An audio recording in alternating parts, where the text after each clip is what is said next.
Red meat gets a bad reputation when it comes to high blood pressure, but the truth is more nuanced than you might think.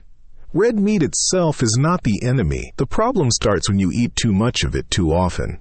Fatty cuts like ribeye and T-bone contain high amounts of saturated fat. Saturated fat can raise your blood pressure over time by affecting your blood vessels. Lean cuts like sirloin, tenderloin, and eye of round have much less saturated fat. These leaner options can fit into a blood pressure-friendly diet when eaten in moderation. Processed red meats are the real problem for high blood pressure.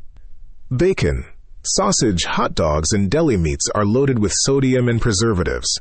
High sodium intake directly raises blood pressure by making your body retain extra water.